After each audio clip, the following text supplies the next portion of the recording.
Bonjour, aujourd'hui nous allons essayer de traiter un thème, l'hydrographie de la Guinée. L'hydrographie est une section de l'aspect physique de la Guinée. Et l'hydrographie, c'est le sujet le plus courant au bac en sciences sociales. Donc nous allons essayer de vous montrer comment on traite l'hydrographie de la Guinée. A. L'hydrographie de la Guinée.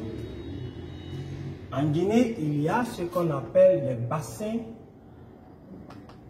hydrographiques.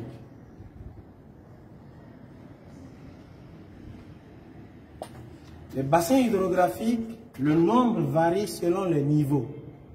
En 10e année, on dit qu'il y a 8 bassins hydrographiques. En terminale, on dira qu'il y a 3 principaux bassins hydrographiques. Quels sont ces 3 principaux bassins hydrographiques? Nous allons les citer. 1. Il y a le bassin du Niger. Le bassin du Niger est composé du fleuve Niger et de ses affluents.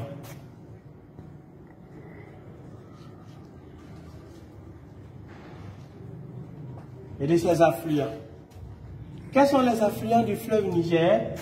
Vous avez le fleuve Milo, le fleuve Niandan, le fleuve Sankarani,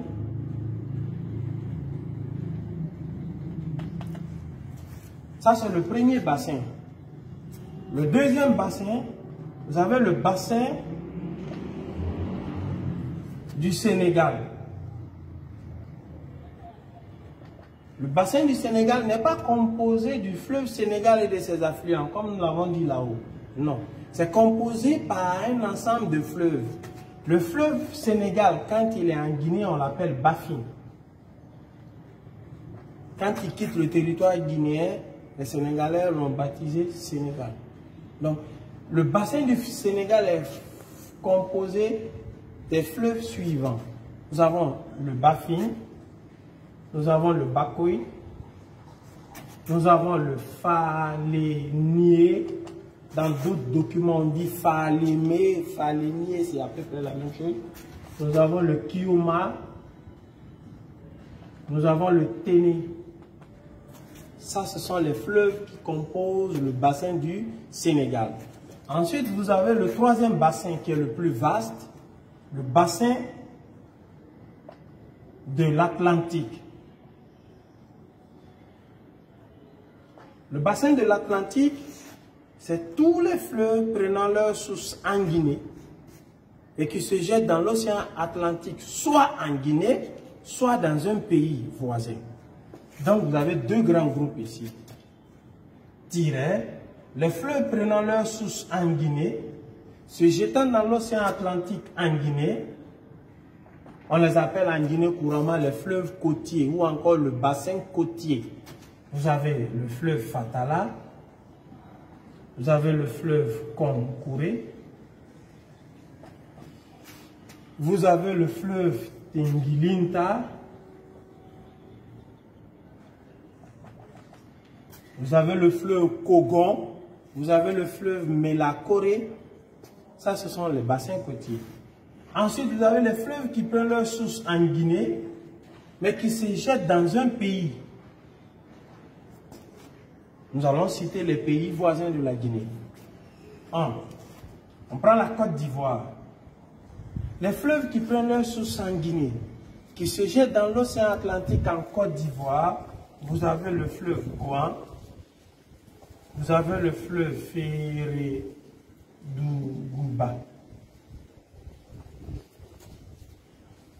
vous avez le fleuve Cavalier. Donc ça, ce sont les fleuves qui prennent leur source en Guinée, mais qui se jettent dans l'océan Atlantique en Côte d'Ivoire. Les fleuves qui prennent leur source en Guinée, qui se jettent dans l'océan Atlantique au Libéria. Vous avez le fleuve Lofa, le fleuve Mani, le fleuve Mano, qui a donné naissance à l'association Mano River Union. Ensuite, vous avez le fleuve Manim, Lofa, vous avez le fleuve Diani. Ensuite, les fleuves qui prennent leur source en Guinée, qui se jettent dans l'océan Atlantique en Sierra Leone. Sierra Leone. Vous avez le fleuve Kolente. Le fleuve Kolente prend sa source en Guinée, mais il va se jeter dans l'océan Atlantique en Sierra Leone. En Sierra Leone, les Sierra Leonais l'appellent Gruscarsi. Ensuite, vous avez le fleuve Kaba et vous avez le fleuve Mongo. Ces deux fleuves-là vont former un seul fleuve en Sierra Leone et les Sierra Leonais vont l'appeler Little Scarsi. Donc, vous avez deux Scarsi ici.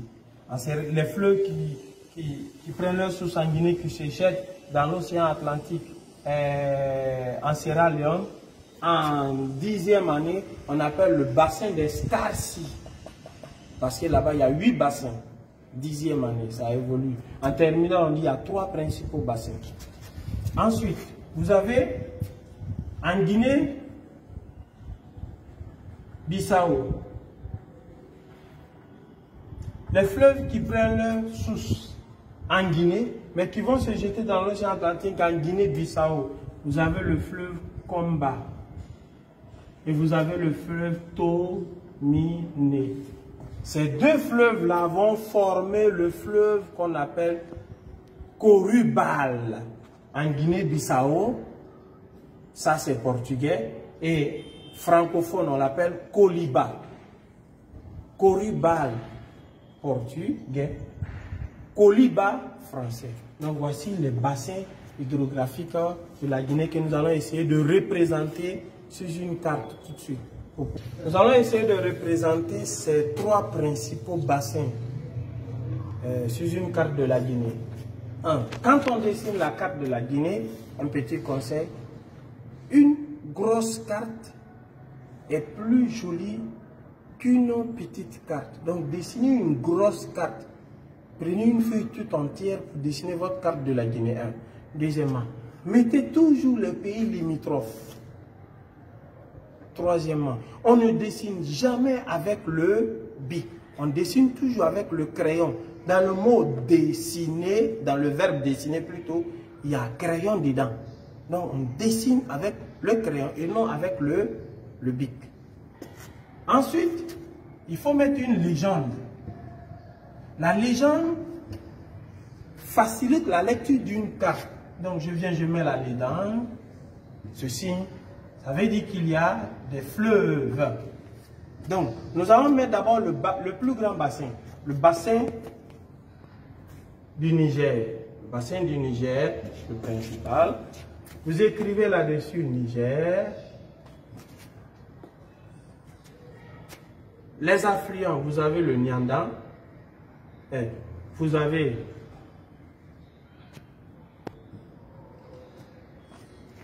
qui va à Dabola. Vous avez ici le Milo qui va à Kankan. Vous avez le Nyandan qui va à Kishidougou. Vous avez le Sankarani. Ça, c'est le bassin du Niger. Après le bassin du Niger, nous allons passer le bassin du Sénégal. Sénégal. Vous avez, ça c'est le Bafin. Ensuite, vous avez le Téné. Vous avez le Bakoui qui vient se jeter dans le Bafin à Bafoula-Béouz au Mali. Vous avez le Kioma. Vous avez le Falénier. Moi, je préfère nier que mais. Donc, ça, c'est le bassin du Sénégal. Après le bassin du Sénégal, on va placer maintenant le bassin de l'Atlantique. Le bassin de l'Atlantique, on va placer Les fleuves qui prennent leur source en Guinée, qui se jettent dans l'océan Atlantique en Guinée. Vous avez le fleuve. Vous avez le fleuve Tinguilinta. Vous avez le fleuve Concouré. Le fleuve Concouré.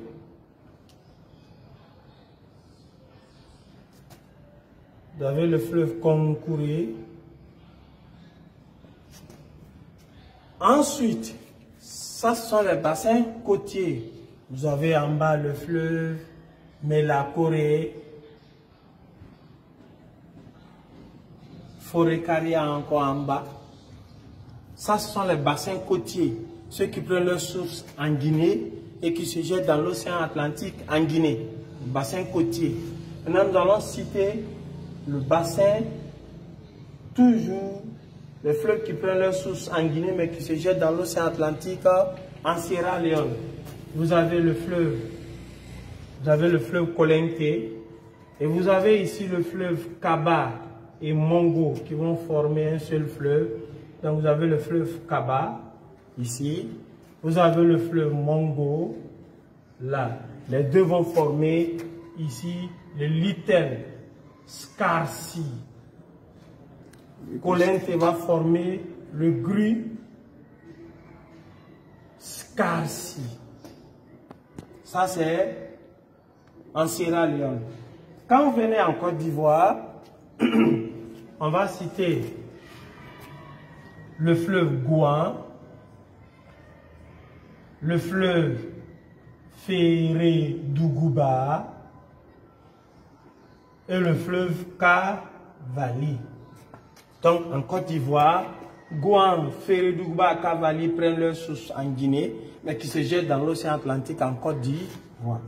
Ensuite, en Sierra Leone, vous avez le fleuve Makona, vous avez le fleuve Lofa, vous avez le fleuve Mano. Donc, ça, ce sont les bassins du Libéria, de la Côte d'Ivoire. Quand on vient en Guinée-Bissau, vous avez deux petits fleuves. Vous avez Komba et Tomine qui vont former ce qu'on appelle le fleuve Koliba. Donc vous avez Komba et vous avez Tomine. Donc ça, ce sont les bassins qui sont représentés. Nous allons essayer maintenant d'expliquer l'importance de ces fleuves-là. Quel est le rôle de ces fleuves-là en Guinée et dans d'autres pays voisins. Maintenant, nous allons essayer de dégager les importances de ces cours d'eau-là dans le développement socio-économique de la Guinée, mais aussi des autres pays voisins qui sont arrosés par les fleuves qui prennent leur source en Guinée. 1. Ces fleuves-là servent à la construction de barrages hydroélectriques.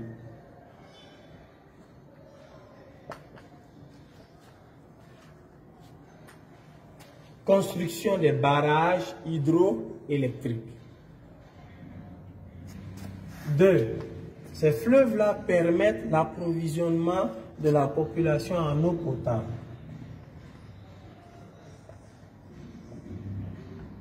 L'approvisionnement de la population en eau potable. D'autres vont dire le ravitaillement de la population en eau potable. 3. Ces fleuves-là permettent d'autres activités. Ça permet plusieurs activités. D'abord, ça permet l'agriculture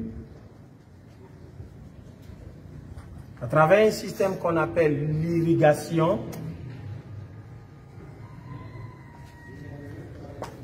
Irriguer, apporter de l'eau, drainer, évacuer d'eau. Donc ici, L'agriculture est pratiquée le long de ces fleuves-là à travers l'irrigation. Ils apportent l'eau. Ensuite, la pêche. On pêche parce qu'il y a des animaux aquatiques. C'est pour la consommation.